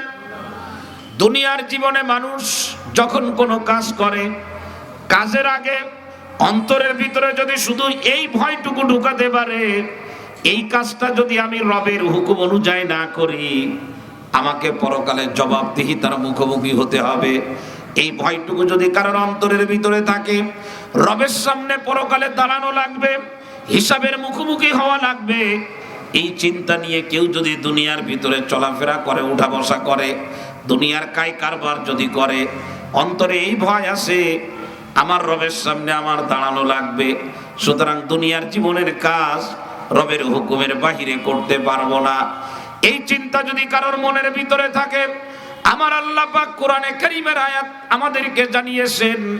আল্লাহ রাব্বুল আলামিন বলেন, শুনে রাখো, এই দুনিয়ার ভিতরে কোনো মানুষের অন্তরে যদি এই ভয় থাকে, ওয়া আম্মা মান খাফা মাকামা রাব্বিহি, ওয়া আম্মা মান খাফা মাকামা রাব্বিহি ওয়া নাহান নাফসা আনিল হাওয়া, ওয়া আম্মা মান খাফা মাকামা রাব্বিহি ওয়া আম্মা মান খাফা মাকামা রাব্বিহি। আমি ইচ্ছা মতো খাইতে পারি না, ইচ্ছা মতো কাজ করতে পারি না, অন্তরের ভিতরে ভয়, পরকালে আল্লাহর সামনে দাঁড়াতে হবে। কার সামনে জোরে বলেন? আল্লাহ রাব্বুল আলামিন বলেন, রবের সামনে দাঁড়াতে হবে। এই ভয় যদি কেউ নিজের অন্তরের মধ্যে ঢুকাইতে পারে, আল্লাহর সামনে দাঁড়ানো লাগবে, এই ভয় যদি কারোর অন্তরের ভিতরে ঢোকে, ওয়ানাহান নাফসা আনিল হাওয়া হবে। এজন্য কোনো কাজ আমি দুনিয়াতে আল্লাহর হুকুমের বাহিরে করব না, আমার ইচ্ছা মতো কোনো কাজ করব না। ইচ্ছার বিরুদ্ধে যদি চলে যায়, আর পরকালে আল্লাহর সামনে দাঁড়াতে হবে। রবের চাহিদা অনুযায়ী যদি কাজ করতে পারে, কাবিল পাস করা লাগবে না, দাওরা পাসও করা লাগবে না, মুফতি মুহাদ্দিস হওয়া লাগবে না, হৃদয় নিংড়ানো দাবি প্রত্যেকটা মানুষের কাছে। আবার আল্লাহ পাক বলেন, আল্লাহর সামনে দাঁড়াইতে হবে। এই ভয় যদি অন্তরের ভিতরে থাকে, আর মন চাহি জিন্দেগি না চালায় যদি রব চাহি জীবন কেউ চালাইতে পারে, আমার আল্লাহ পাক বলেন শুনে রাখো, ফা ইন্নাল জান্নাতা হিয়াল মাওয়া, তার পরকালীন জীবনের ঠিকানা হলো জান্নাত। অন্তরের ভিতরে ভয় থাকা কোন জায়গায় জোরে বলেন? কাজ আমার একদম ইচ্ছা স্বাধীন মতো করতে পারবো না, অন্তরে ভয় থাকতে হবে, আমার আল্লাহর সামনে দাঁড়ানো লাগবে। নিয়ন্ত্রণ করার জন্য এর থেকে ভালো পলিসি আর নাই। পুলিশ দিয়ে, র্যাব দিয়ে, আর্মি দিয়ে, প্রশাসন দিয়ে, অস্ত্র দিয়ে মানুষকে একটা শখের ভিতরে আনা যায়, কিন্তু মানুষকে ভালো বানানো যায় না। বুঝাইতে পারি নাই মনে হয়। মানুষকে বন্দুকের নল দিয়ে নিয়ন্ত্রণ করা যায় একটা সীমাবদ্ধ জায়গার ভিতরে, কিন্তু বন্দুকের নল দিয়ে লাঠি দেখায় আর মারির কথা বলে মানুষকে ভালো বানানো যায় না। ভালো বানাতে হলে ওই মানুষের ভিতরে যেটা ঢোকাইতে হবে সেটা হলো পরকালীন জীবনে আল্লাহর সামনে দাঁড়াতে হবে। এই ভয় যদি কোনো মানুষের ভিতরে ঢুকে যায়, আপনি লক্ষ কোটি কোটি টাকা খরচ করেও তার জীবন থাকতে তাকে দিয়ে আপনি রবের চাহিদার বাহিরে কোনো কাজ করাতে পারবেন না। আল্লাহর ভয়, কার ভয় জোরে বলেন ভাই? প্রিয় ভাইয়ের, আল্লাহর ভয় অন্তরের মধ্যে ঢোকার দরকার। আজকে মাদ্রাসাগুলোর প্রয়োজনের জন্য আজকে ডাক্তার হয়, ব্যতিক্রম আছে, ডাক্তার বানাচ্ছি, ইঞ্জিনিয়ার বানাচ্ছি, লয়ার বানাচ্ছি, এমনকি আপনি বড় আলেমও বানান, কিন্তু তার অন্তরে যদি আল্লাহর ভয় না ঢোকে, তার অন্তরে যদি আল্লাহর ভয় না থাকে, সে লোক দুনিয়ায় যা ইচ্ছা তাই করতে পারে। যার মনে আল্লাহর ভয় আছে সে যা ইচ্ছা তাই করতে পারে না, সব জায়গায় যেতেও পারে না। আমি যদি আপনারা বিরক্ত না হন, আপনাদের জ্ঞাতার্থে কিছু হাদিসের ঘটনা আপনাদেরকে শোনাইতে পারি। অন্তরে আল্লাহর ভয়, ভাই কাজ আমি মনে করতে পারি যে আমি কাজ করতেছি, কে দেখবে? আরে কোরআনে কারিমের একটু আগেই দেখতেছিলাম সূরাতুন নিসার 108 নম্বর আয়াত। মানুষের অভ্যাস হলো ইস্তাগফুনা আনিন নিসা, নাস ইস্তাগফুনা নাস। মানুষ মানুষকে ভয় পায়, তার থেকে লজ্জা পায় কাজ করতে গেলে, কিন্তু সে আল্লাহরে লজ্জা করে না। সেইটা চিন্তাই করে না যে আমি মানুষের দৃষ্টি ফাঁকি দেওয়ার জন্য একটা অন্দর মহলে দরজা জানালা বন্ধ করে একটা কাজ করতেছি, কিন্তু ইউবাইয়িতুনা মা লা ইয়ারদা মিনাল কওল, বলে রাতের অন্ধকার, আমারে কেউ দেখতেছে না, আমি একা রুমের ভিতরে, বিল্ডিং এর ভিতরে একা, আমি আমার রবের সন্তুষ্টির বাহিরে যে, নিয়মের বাহিরে যে কাজ করতেছি। আমার আল্লাহ বলেন এই শুনে রাখো, ওহুয়া মাআহুম ইয ইউবাইয়িতুনা মা লা ইয়ারদা মিনাল কওল, ওই রাতের অন্ধকারে দরজা জানালা বন্ধ করে, লাইট বন্ধ করে, আমি আমার নিজের হাত দেখতে পাই না, এমন অন্ধকারের মধ্যে যখন আমি কোনো কাজ করি, তো আমার এই পৃথিবীর কেউ না দেখলে একজন দেখতেছেন, তার নাম কি? বলেন তার নাম কি? আমার আল্লাহ আমারে দেখেন, কিন্তু আমার অন্যায় সম্পর্কে আমার আল্লাহ সম্যক জ্ঞাত, সব জানেন। এরপরেও আমার আল্লাহ আমারে সুযোগ দিচ্ছেন আমি যেন ভালো হয়ে যাই তওবা করে। আমার আল্লাহ শাস্তি দিতে একটু বিলম্ব করেন যাতে আমরা ভালো হতে পারি, ভালো হওয়ার সুযোগ করে দেন। প্রিয় ভাইরা রে আমার, চোখ বন্ধ হওয়ার আগে আমি আপনাদেরকে ভাইয়ের মতো বলবো, সন্তানের মতো বলবো। দূর থেকে মা বোন যারা বয়ান শুনতেছেন তাদেরকেও বলবো, চোখ বন্ধ হওয়ার আগে নিজের অন্তরের ভিতরে আল্লাহর ভয় ঢুকানো ছাড়া আর উপায় নাই। কেউ যদি সারাদিন রাত দিন 24 ঘন্টা কোনো কাজের ভিতরে থাকে আর আল্লাহর ভয়ের কারণে কাজের ভিতরে স্বচ্ছতা বজায় রাখার চেষ্টা করে, কিন্তু শয়তান ধোঁকা দিয়ে যদি কোনো ভুল করায়ও ফেলে, অন্তরের ভিতরে আল্লাহর ভয় আছে। আল্লাহ রাব্বুল আলামিনের নবী হাদিসের মধ্যে বলেছেন, কোন বান্দা যদি দুনিয়া থেকে অবস্থায় রওনা হয়, কোনো গুণ নিয়ে যাইতে পারে না, একটা গুণ নিয়ে কবরের মধ্যে গেছে, সেটা হলো অন্তরে আল্লাহর ভয়। আল্লাহ রাব্বুল আলামিন কিয়ামতের ময়দানে ওই বান্দারেও মাফ করে আল্লাহর জান্নাতের মেহমান বানায় দিবে। সূরাত ইয়াসিনের একদম শেষের দিকে বুখারী মুসলিম শরীফের ঘটনা আপনাদেরকে যদি একটু শোনাইতে পারি ভালো লাগবে। এক বেচারা ছিল কাফন চুরি করত। কি চুরি করত? কাফন চোর। গ্রাম অঞ্চলে কাফন চোরের খুব সময় হিড়িক ছিল, এখন আসে কিনা জানি না। তো এক বেচারা, ওনার অভ্যাস ছিল উনি কাপড়ের কাপড় চুরি করতেন। কাপড়ের কাপড় চুরি করার রিস্ক নাই কোনো, কারণ যার গায়ের কাপড় খুলে নিচ্ছে সে কিছু বলতেও পারবে না। তো এই বেচারা কাপড়ের কাপড় চুরি করে করে এটা আবার ধুয়ে পরিষ্কার করে বিক্রি করতো, এটাই তার ব্যবসা ছিল। কিছু লোক আছে না, ওর ব্যবসাই হলো আমাদের সমাজেও কিছু মানুষ আছে এরকম এই জাতীয় ব্যবসা করেন। হয়তো কাপড়ের কাপড় চুরি করেন না, কিন্তু উনি যা চুরি করেন সেটা কাপড়ের কাপড়ের থেকেও বেশি খারাপ।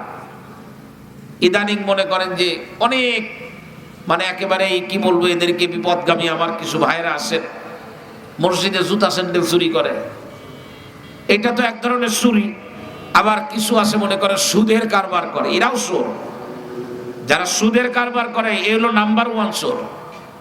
একেবারে চোখের সামনে মানুষের কাছ থেকে সুদের টাকা নিচ্ছে। ভয় নাই যে আমি পরকালে আল্লাহর সামনে আমার দাঁড়ানো লাগবে, জবাবদিহিতার মুখোমুখি হবে। সে সুদের কারবার করে, লাখ লাখ কোটি কোটি টাকা সুদের কারবার করতেছে, বড় লোক হচ্ছে। ভয় নাই তো, পরকালে আল্লাহর সামনে দাঁড়াতে হবে। এখন এই বেচারা কাফনের কাপড় চুরি করতে করতে বয়সের একটা সময় পার হয়ে গেছে। হাদিসের ভিতরে আসছে বয়স যখন একদম শেষ পর্যায়ে, মানুষ তো বোঝে যে আমার আর বেশি দিন চলবে না, তখন এই বেচারা চিন্তা করতেছে, হাই রে, সারা জীবন কাপড়ের কাপড় চুরি করছে, লোকজন কেউ জানে না, যাদের কাপড় চুরি করি তারাও তো কাউরে বলে নাই, কিন্তু একজন তো জানেন, তার নাম কি জোরে বলেন? এখন তো আমার তার কাছে যাওয়া লাগবে, আমার মৃত্যুর পরে রবের কাছে আমার যাওয়া লাগবে। আমি যে কাপড়ের কাপড় চুরি করছি, লোকজন দেখলে আমার হাড়গোড় ভেঙে দিত, লোকজন দেখে নাই, বেঁচে গেলাম। কিন্তু আল্লাহ তো দেখছেন, আল্লাহর হাতে ধরা পড়ার পরে আমার উপায় হবে কি? আমি তো এমনি নাদোষ নুদোষ মানুষ, আমি তো মারধর সহ্য করতে পারবো না। অনেক মানুষ আছে চুরি করার উস্তাদ।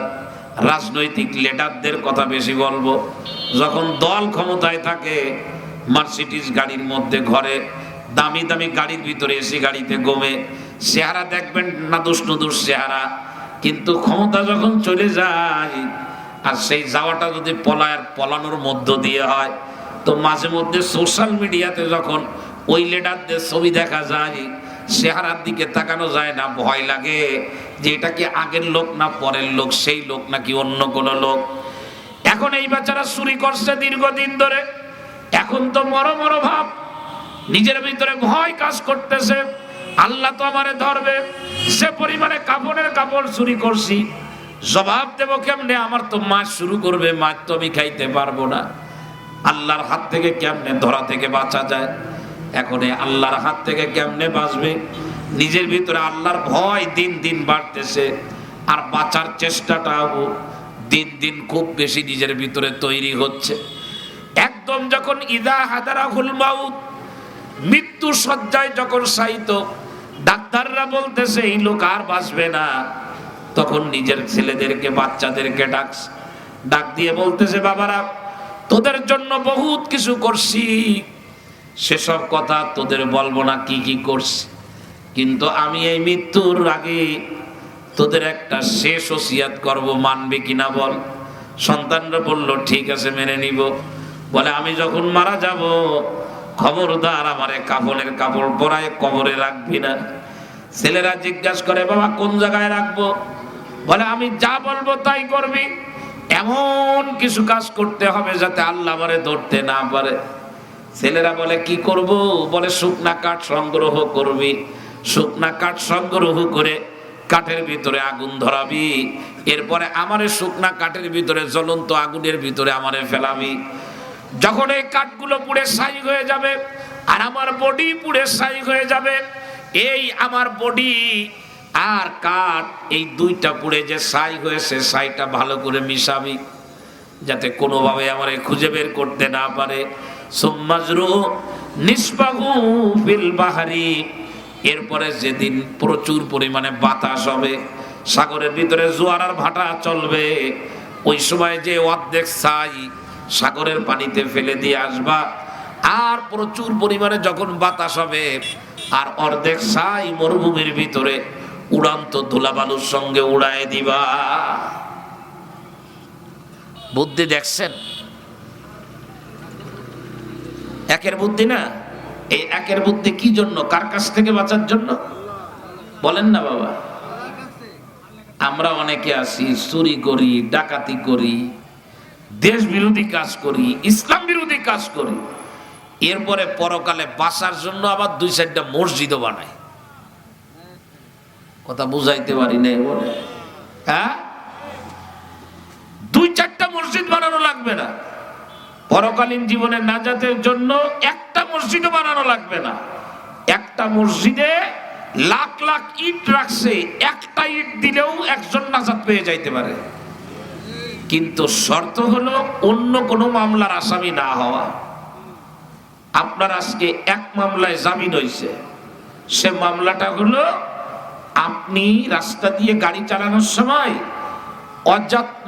অসতর্কতা বশত আপনার গাড়ির ধাক্কায় একটা লোক মারা গেছে, আপনাকে আজকে বেকসুর খালাস দেওয়া হলো। কিন্তু এক খালাস দিয়ে আপনি যখন গেটে আসছেন, জেলখানার বেরোবেন, গেটম্যান বলতেছে দেখি তোমার আমল নামাটা চেক করি আর কোনো সমস্যা আছে কিনা। কম্পিউটারে ক্লিক দিয়ে দেখা গেল যে আপনি ইচ্ছা করে মানুষ মারছেন গোটা 20, চুরি করছেন, মিথ্যা কথা বলছেন, নামাজ পড়েন নাই, মানে মামলা তো অগণিত। অনলাইনে আপনার নামে মামলা রয়েছে। প্রিয় ভাইরা, এই সহজ কিস্তিতে চুরি করে, ডাকাতি করে, মানুষকে মেরে মসজিদে জুমার দিন এসে 500 টাকা দান করে যারা যারা পরকালে জান্নাতে যাইতে চান, এত সহজ হবে না। কিন্তু বুঝাইতে পারি নাই মনে হয়? আমি কি কথা বুঝাইতে পেরেছি? ওই ভ্যানওয়ালা সারাদিন ভ্যান চালায়, জুমার নামাজের দিন দান বাক্সের ভিতরে 2 টাকা ফেলছে, পাশে একজন বসা, উনি 500 টাকার একটা নোট ফেলছে। যিনি 500 টাকার নোট ফেলছে, উনি 2 টাকার নোট ফেলতে দেখে ভ্যানওয়ালারে কি ধন্যবাদ দেবে, জাযাকাল্লাহ দেবে, নাকি বলবে যে একটু বেশি দেওয়া যায় না? এটা বলবে না? আবার অনেক সময় টিটকারিও মারে, তিরস্কারও করে। 2 টাকা দান করছে।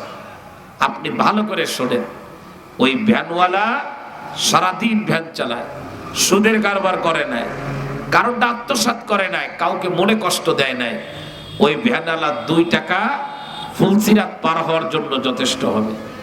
আর আপনার 500 টাকার নোট নগদ, একেবারে ডক্টর ইউনূসের ছাপানো নোট, ও নোট দিয়েও আপনি জান্নাতে যাইতে পারবেন না। কেন? আপনাকে বলা হবে অমুক ব্রিজ বানাইতে সরকার দিছিল 10 লাখ, 8 লাখ টাকার কাজ করে 2 লাখ টাকা কি করছো? জবাব নাই, জবাব নাই। একজনের কষ্ট করে, মেহনত করে আল্লাহ তার একটা সন্তান দিয়েছে। আপনি ইউনিয়ন পরিষদের চেয়ারম্যান, আপনার কাছে গেল জন্ম সনদ আনতে, আপনি গালে থাবা দিয়ে 2000-2500 টাকা নিলেন, কিয়ামতের ময়দানে বুঝে দেবেন, তারপরে জান্নাতে যাবেন। ওই মসজিদ বানায় কাজ হবে না, মানুষের হক আগে আদায় করতে হবে। বুঝাইতে পারি নাই মনে হয় আমি, নাকি? অনেক লোক আছেন এরকম দান করে পার হইতে চায়। এত সহজ হবে না, এত সহজ হবে না। দান করবেন না সে কথা বলতেছি না, দান কম করেন, কিন্তু দায় মুক্ত আগে হন। হাজারো মামলা ঘাড়ে নিয়ে 2-10 টাকা দান করলে কাজ হয় না। কথা বুঝে আসছে? তবলিগ করেন, অনেকে আছে না তবলিগ করেন, তবলিগও করে সমানে, মানুষকে কষ্ট দেয়ও সমানে। এই তবলিগেও কোনো কাজ হবে না। আপনি সরমনায় যান, মানুষকেও কষ্ট দেন, কাজ হবে না। নামগুলো এমনি বলতেছি, কিছু মনে নিয়েন না। জামাত ইসলামী করেন, মানুষকে কষ্ট দিচ্ছেন, কাজ হবে না। আমি ইসলামীগুলো বলতেছি, মানে যেগুলোকে আমি মনে করি যে এই মানুষগুলো আল্লাহ হয়তো এদেরকে মাফ করে দিবেন, আমি তাদের কথা বলতেছি। আর এর বাহিরে যাদের কথা বলতেছি না, ওগুলো বলাও যা, না বলাও তাই। ওগুলা তৈরি হয়েছে ও আকাম করার জন্য। বুঝাইতে পারি নাই মনে হয়? প্রিয় ভাইরা রে আমার, পিতা মারা গেল, পিতার ওসিয়াত অনুযায়ী সন্তানরা শুকনা কাঠ সংগ্রহ করে কাঠের ভিতরে আগুন ধরালো। আগুন ধরানোর পরে সন্তানরা তাদের হাত দিয়ে পিতারে জ্বলন্ত আগুনের মধ্যে ফেলালো। একদম পুড়ে যখন ছাই হয়ে গেছে, কাঠের ছাই আর দেহের ছাই, এই দুই ছাই এবার একসঙ্গে করলো। পালাইতে পারবো না, পালানোর কোনো জায়গা নাই।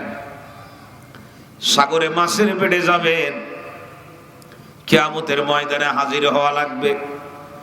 পৃথিবীতে হারিয়ে যাবেন, কিয়ামতের ময়দানে হাজির হওয়া লাগবে। মাওলানা পাকের হাত থেকে আমরা কেউ বাঁচতে পারবো না, সব ধরা পড়া লাগবে। প্রিয় ভাইরা রে আমার, এবার ওই ছাইটাকে ভালো করে মিশায়ে দুটো ভাগ করা হলো। এক ভাগ ছাই পিতার অর্ডার অনুযায়ী সন্তানরা বাতাসে উড়ায় দিল, আর এক ভাগ ছাই নিয়ে পানির ভিতরে দিয়ে দিল। সন্তানরা মনে মনে খুব আনন্দ পাচ্ছে, আব্বার একটা ওসিয়াত মানতে পারছে। আব্বারে তো আল্লাহর ধরতে পারবে না। সন্তানরা এখনো বাড়ি এসে পারে নাই। মাইকের আওয়াজ যত দূর পর্যন্ত যায়, হাত পা ধরে বলতেছি, কোন কলা কৌশল করে আল্লাহর ধরার হাত থেকে বাঁচা যাবে না। যদি ঈমান আমলের ভিতরে কোনো খারাপি থেকে থাকে, আর ঈমান আমল যদি সুন্দর থাকে, কোনো কৌশল অবলম্বন করা লাগবে না। আল্লাহ নিজ গুণে আমাদের জান্নাতের মেহমান বানিয়ে দিবে। সন্তানরা এখনো বাড়িতে এসে পারে নাই। বুখারী শরীফের হাদিসের মধ্যে আসছে, ফা আমার আল্লাহুল বাহর, আমার আল্লাহ সাগরকে হুকুম দিয়ে দিল, ওই ব্যক্তির দেহের যে অংশ তোমার ভিতরে আছে এক জায়গায় করে দাও। হুকুম হইতে দেরি, ফাজামা মা ফিহি, সাগরের ভিতরে তার শরীরের যত অংশ ছিল এক জায়গায় হয়ে গেল। ফা আমার আল্লাহুল বারর, এরপরে আমার আল্লাহ জমিনরে হুকুম দিলেন, ও জমিন, তোমার ভিতরে বালুকণার ভিতরে হারিয়ে গেছে তার শরীরের যত অংশ এক জায়গায় করো। ফাজামা মা ফিহি, এক জায়গায় হয়ে গেল। এখন ওই ব্যক্তির দেহ পুরা যে ছাই, কিছু ছাই হলো পানিতে আর কিছু হলো জমিনের ভিতরে, এমনিতেই এক জায়গায় হয়ে গেছে আল্লাহর হুকুমে। আল্লাহ রাব্বুল আলামিন এবার এই দুই জায়গার ছাইরে হুকুম দিলেন। এই হুকুম দিয়ে বলল, আবারও তুমি, এখন বলার সাথে সাথে দুই ছাই একসঙ্গে মিলে মনে করেন আব্দুল কুদ্দুস হয়ে গেল। আল্লাহর সামনে এখন দাঁড়ানো, দেখে যার হাত থেকে বাঁচার জন্য এমন কৌশল অবলম্বন করলো, সেই রবের সামনে দাঁড়ানো। কেমন জানি পুলিশের হাত থেকে বাঁচার জন্য দৌড়াইতে দৌড়াইতে এক বেচারা যে থানায় যে গোপনে আত্মগোপন করলো। ওসি সাহেবের টেবিলের নিচে পালালো। ওসি সাহেব বাইরে তালাশ করে না পেয়ে ক্লান্ত হয়ে টেবিলের সামনে রাখা চেয়ারে বসে যখন পা লম্বা করে দেশ, দেখে যে টেবিলের নিচে একজনের গায়ে বাঁধছে। কয় কেরে? কয় আমি একটু এই জায়গায় বসছে। কয় তোরেই তো আমি তালাশ করি। এখন আল্লাহর হাত থেকে বাঁচবে, আল্লাহর সামনে দাঁড়ানো, পালাইতে পারবো না। এ দুনিয়ার মুসলমান বাংলাদেশের বিরুদ্ধে কাজ করে ইন্ডিয়ায় পালানো যায়, বাংলাদেশের বিরুদ্ধে কাজ করে আমেরিকায় পালানো যাবে, লন্ডনে পালানো যাবে, কিন্তু হাত জোর করে বলি, আমার মালিকের হাত থেকে পালিয়ে যাওয়ার কোনো জায়গা নাই। মালিকের হাতে ধরা দেওয়া লাগবে। মালিকের কাছ থেকে পালানোর কোনো সুযোগ নাই, কোনো জায়গায় আমি যাইতে পারবো না। আপনি যেদিক যাবেন ওই দিকে আমার মালিকের হুকুম থাকবে। এখন ওই বেচারা আল্লাহর সামনে দাঁড়ানো, ভয়ে থরথর করে কাঁপতেছে। আমার আল্লাহ তাআলা তারে জিজ্ঞাসা করলেন, লিমা আমারতা হাযা। এই আরবির বাংলা অর্থ হলো, তুমি সন্তানদেরকে এই হুকুম কেন দিয়েছিলে? তুমি সন্তানদেরকে এই যে পুড়ায় ছাই করে তারপরে তোমার সাগরের পানিতে আর জমিনের বালুতে মিশায় দেবে, এই হুকুম তুমি কেন দিতে গেছো? তো কঠিন হুকুম। তো ওই বেচারা থরথর করে কাঁপে আর ভয়ে ভয়ে বলতেছে, মিন খশিয়াতিকা, হে মালিক, এই হুকুম দিয়েছিলাম তোমার ভয়ে, আর কারোর ভয়ে না। তো আল্লাহ তাআলা জানেন না যে কার ভয়ে দিচ্ছে? আল্লাহ জানা আছে কিনা?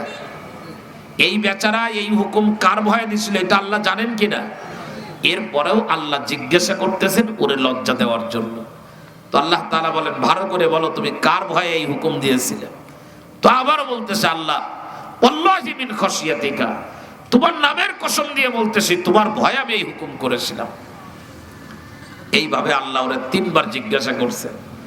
তিনবার জিজ্ঞাসা করার পরে ও তো থরথর করে কাঁপতেছে।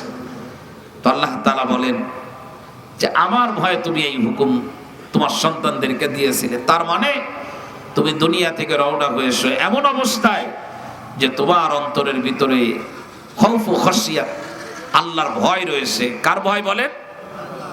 খৌফুল্লাহ, আল্লাহর ভয় রয়েছে। তুমি শুনে রাখো, কোন মানুষ যদি দুনিয়া থেকে এই অবস্থায় মাটির কবরের যাত্রী হতে পারে, যার অন্তরে আল্লাহর ভয় থাকে, আমি তো তার ব্যাপারে জানাই দিয়েছি আমি আল্লাহ তারে জাহান্নামে দিতে পারি না।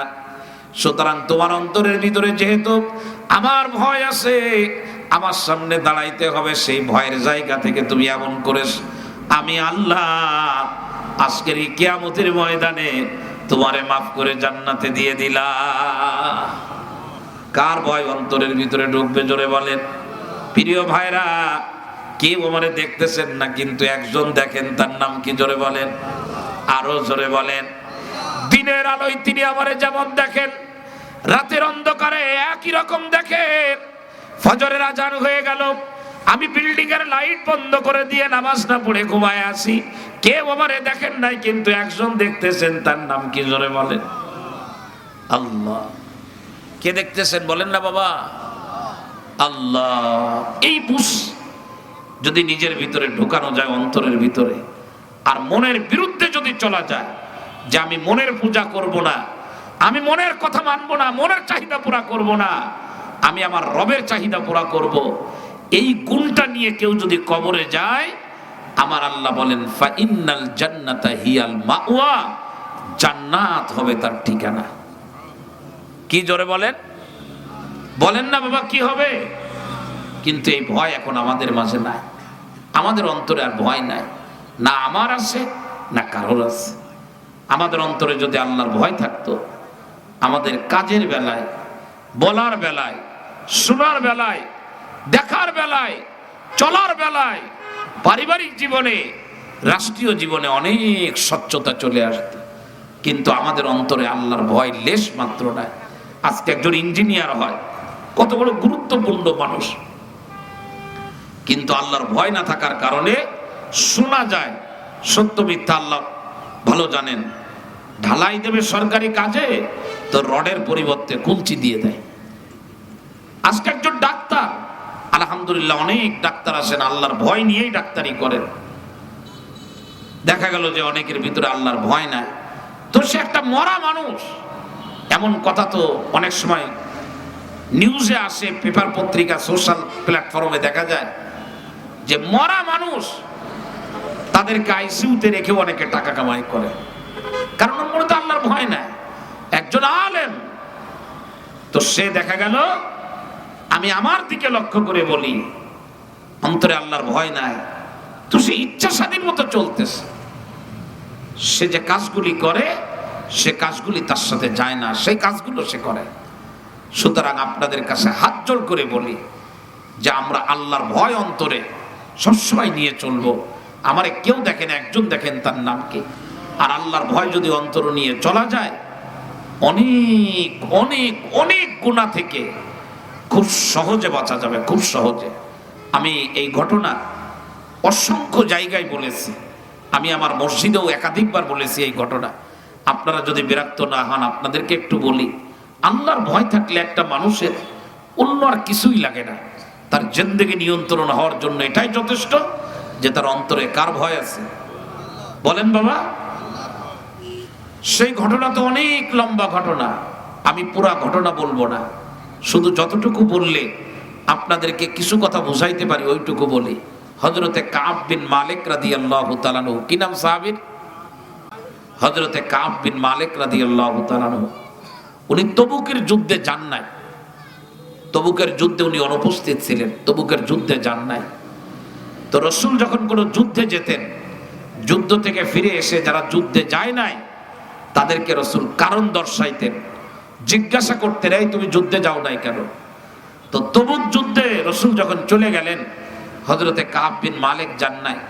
কাব বিন মালিক বলতেছেন, আমি মদিনায় ঘুরে ঘুরে দেখি যে তবুকের যুদ্ধে যায় নাই একটা ভালো মানুষ নাই, যারাই যায় নাই এই মদিনায় সব হলো মুনাফিকরা। বাকি যারা ভালো সবাই যুদ্ধে গেছে। হযরতে কাব বিন মালিক বলেন আমি তো ভয়ের মধ্যে পড়ে গেলাম, আরে আমিও তো যাই নাই, কি হবে না। তো রাসূল যখন তবুকের যুদ্ধ শেষ করে চলে আসতেছেন, তখন এই মদিনায় যারা তবুকের যুদ্ধে যায় নাই কাফেররা, এই মুনাফিকরা, রাসূল তো এসে জিজ্ঞাসা করবেন। তো জিজ্ঞাসা করলে তো রাসূল একটা যৌক্তিক কোন আপত্তি বা ওজর যদি পেশ না করতে পারি, তাহলে তো রাসূল ধরপাকড় করবেন, কি করা যায়। তো প্রত্যেকটা মুনাফিক একেবারে নগদ মিথ্যা কথা একটা রেডি করে রাখছে, যে রাসূল এসে জিজ্ঞেস করবে তুমি যুদ্ধে যাও নাই কেন। তো কেউ এরকম মিথ্যা কথা রেডি করে রাখছে, তৈরি করে রাখছে, যে আমি বলবো যে আমার মাথায় ব্যথা ছিল। আর একজন ঠিক করছে যে আমি বলবো যে আমার পেটে ব্যথা ছিল। আর একজন ঠিক করছে যে আমার স্ত্রীর গায়ে জ্বর ছিল, ইত্যাদি ইত্যাদি বলে একটা রাসূল ধরতে পারবে না, রাসূলের হাত থেকে আমরা ছাড়া পেয়ে যাব। হযরতে কাব বিন মালিক বলেন আমিও একটা মিথ্যা কথা বলার নিয়াতে মোটামুটি রেডি করে রাখছিলাম, যে এটা বলে রাসূলের হাত থেকে আমি বাঁচবো, রাসূল যেন আমার ধরপাকড় না করেন। রাসূল মসজিদে নববীতে চলে আসলেন, মুনাফিকদেরকে ডাকতেছেন, এক একজন রে যাও নাই কেন যুদ্ধে। মিথ্যা ওজর পেশ করে মুনাফিকরা ছাড় পেয়ে গেল, সব প্রত্যেকেই ছাড় পেয়ে গেল। হযরতে কাব বিন মালিক বলেন হৃদয় নিংড়ানো কথা, এই একটা হাদিসে যদি গলার মালা বানানো যায়, দুনিয়ার জীবনের কাজগুলো সুন্দর হয়ে যাবে। অনিসলামিক কাজ আমারে দিয়ে কেউ করাইতে পারবে না। প্রিয় ভাইরা রে আমার, হযরতে কাব বিন মালিক বলেন আমি যখন রাসূলের দিকে অগ্রসর হচ্ছি, রাসূল আমারে জিজ্ঞাসা করবে তুমি কেন যাও না। এখন আমি তো একটা মিথ্যা কথা রেডি করে রাখছিলাম, কিন্তু রাসূলের সামনে যাওয়ার পর আমার মনের ভিতর থেকে সেই মিথ্যা চিন্তা বের হয়ে গেল। আমি সিদ্ধান্তে অটল হয়ে গেলাম যে আজকে মিথ্যা কথা বলে রাসূলের হাত থেকে আমি ছাড় নিলাম, রাসূলের হাত থেকে বেঁচে গেলাম। কিন্তু মিথ্যা বলার কারণে পরকালে কিয়ামতের ময়দানে কার সামনে ধরা পড়া লাগবে, তখন কি করব? তখন তো ধরা পড়া লাগবে আমার। আর এখন ধরা পড়বো সত্য কথা বলে, পরকালে ধরা পড়ার কোনো ভয় থাকবে না, আল্লাহ মাফ করে দেবেন। তো হযরতে কাব বিন মালিক রাসূলের সামনে যে বলতেছেন ইয়া রাসূলুল্লাহ, আমি আল্লাহর কসম দিয়ে বলতেছি আমি যে যুদ্ধে যাই নাই আমার কোনো অসুবিধা ছিল না, আমি ইচ্ছা করেই যাই নাই, একদম ইচ্ছা করেই আমি যাই নাই। মুনাফিকরা কিন্তু সব বেঁচে গেছে, মিথ্যা কথা বলে রাসূলের হাত থেকে বাঁচছে, মুনাফিকদের কারোর আর ঝামেলা হয় না। এখন কাব বিন মালিক যখন বলছে আমার কোনো অসুবিধা ছিল না, তো রাসূল বললেন ও সাহাবীরা, মসজিদে নববীতে তোমরা যারা আসো, কাব বিন মালিক ইচ্ছা করে যুদ্ধে যায় নাই, অন্যায় করেছে, তার ব্যাপারে আল্লাহর পক্ষ থেকে ফয়সালা আসার আগ পর্যন্ত আমি তোমাদেরকে বলে দিলাম কেউ তার সাথে কথা বলবা না, তার সাথে উঠা বসা করবা না, তার সঙ্গে লেনদেন করবা না, সে সালাম দিলে উত্তর দিবা না, তাকে কেউ সালাম দিবা না। এই নিষেধাজ্ঞার আওতায় পড়ে গেলেন কাব বিন মালিক। কি বলার কারণে? রাসূলের হাতে ধরা পড়ে গেছে, কিন্তু সত্য বলেছেন, ছাড় পাবেন কোথায়? কথা বলেন। প্রিয় ভাইরা, দুনিয়ার অসংখ্য দৃষ্টান্ত আমি দিতে পারবো। আজকে দুনিয়াতে যারা ছলচাতুরি করে, 5 থেকে 10 যায়, 10 থেকে 15 যায়, 16তে যেয়ে কিন্তু পালিয়ে যায়। এটাই বাস্তবতা। অবৈধ কাজ করে, অনিসলামী কাজ করে, অন্যায় করে আপনি 1 রে 2 বানাতে পারবেন, 2 কে 4 বানাতে পারবেন, কিন্তু এটাকে আপনি একেবারে স্থায়ীভাবে প্রতিষ্ঠিত করতে পারবেন না। হযরতে কাব বিন মালিক বলেন আমার উপরে এখন নিষেধাজ্ঞা, আমি যখন মসজিদে নববী থেকে বের হয়ে যাব, মুনাফিকরা তখন বলতেছে এত ভালো ভালো না, সত্য কথা বলতে যে বিপদে পড়ে গেছে, আমরা কত সুন্দর মিথ্যা কথা বলে ছাড় পেয়ে গেছি, তুমি আবার যাও, যে হুজুরকে বলো আমি আগে যা বলছি সেইটা ঠিক না, একটা মিথ্যা কথা বলে নবীর কাছ থেকে ছাড় নিয়ে আস। হযরতে কাব বিন মালিক বলেন শোনো, নবীজি বলেছেন আসসিদকু ইউনজি ওয়াল কিযবু ইউহলিক, সত্য মানুষকে মুক্তি দেয়, মিথ্যা মানুষকে ধ্বংস করে দেয়। আমি সত্যের উপরে অটল থাকবো, এই নিষেধাজ্ঞা আমার কিছুই আসে যায় না। এবার যখন বের হয়ে যাবেন মসজিদে নববী থেকে, শুনলেন আরো দুইজন সাহাবী এইরকম সত্য কথা বলছেন, মিথ্যা বলেন নাই, তাদের উপরেও নিষেধাজ্ঞা জারি করা হয়েছে। প্রিয় ভাইরা রে আমার, 1 থেকে নিয়ে 40 দিন পর্যন্ত এইভাবে চলে গেল। কাব বিন মালিক বলেন, সত্য কথা বলার কারণে দুনিয়ায় বিপদে পড়ছি বাহ্যিকভাবে। আল্লাহর রাসূলকে সালাম দিলে উত্তর দেয় না, রসুলের কাছে যে বসলে রসুল আর একদিকে ঘুরে যায়। মদিনায় সাহাবীরা আমাদের সাথে কথা বলে না, কেমন জানে মনে হচ্ছিল পরিচিত মদিনা একদম অপরিচিত হয়ে গেছে। কিন্তু সত্যের উপরে অটল থাকতে হবে। প্রিয় ভাইরা রে আমার, এই অবস্থা চলতে থাকলো। 40 দিন পর মসজিদে নববী থেকে আল্লাহর রসুলের ঘোষণা নিয়ে একজন সাহাবী গেছে, কাব বিন মালিক, আর আরো 2 জন সাহাবী।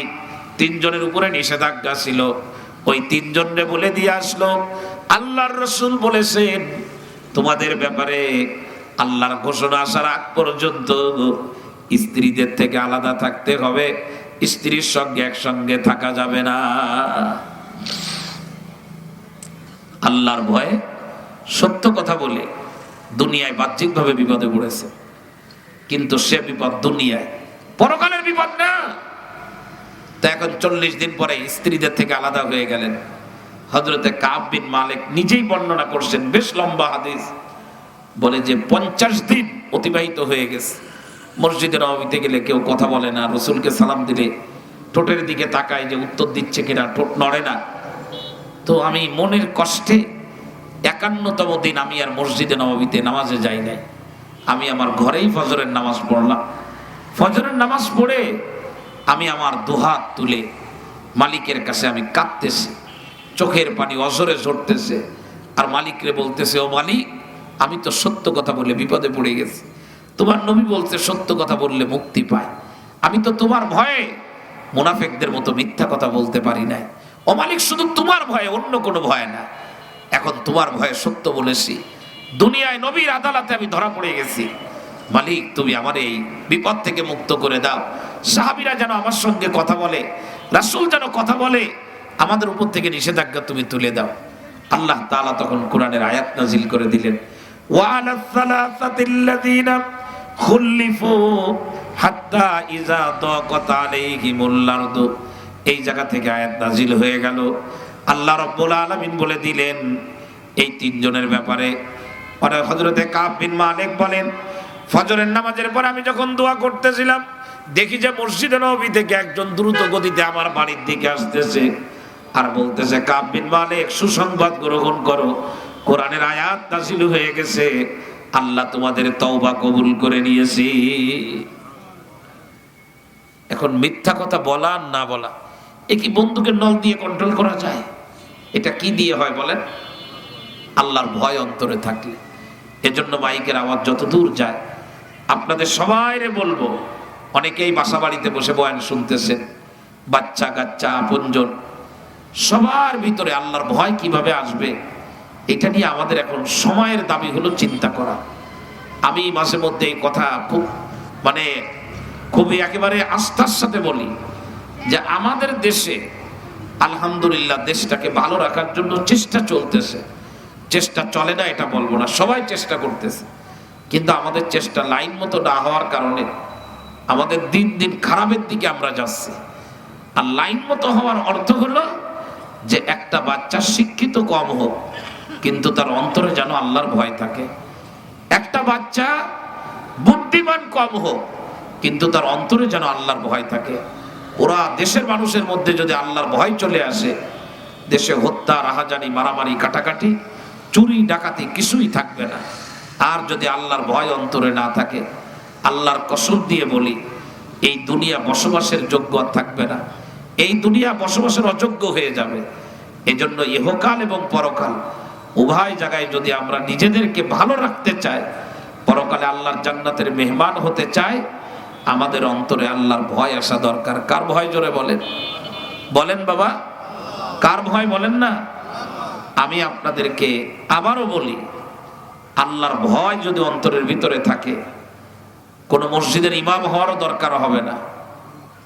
সাধারণ শিক্ষায় শিক্ষিত মানুষ, কিন্তু আল্লাহর ভয় আছে, সে চোখের গুনাহ করে না, হাতের গুনাহ করে না, পায়ের গুনাহ করে না, জবানের গুনাহ করে না, এক ওয়াক্ত নামাজও তার ছোটে না। আর আল্লাহর ভয় যদি অন্তরে না থাকে তো ওই চতুষ্পদ প্রাণীর মতো হয়ে যায়, যা ইচ্ছা তাই করে। সুতরাং আমরা চেষ্টা করি, যদি নিজেদের ভিতরেও ত্রুটি থাকে আমরা আমাদের ত্রুটিটাকেও কাটানোর চেষ্টা করি।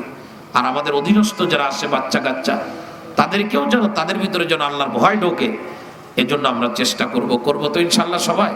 আল্লাহ তাআলা তৌফিক দান করেন। তো আমি যে আয়াত পড়েছি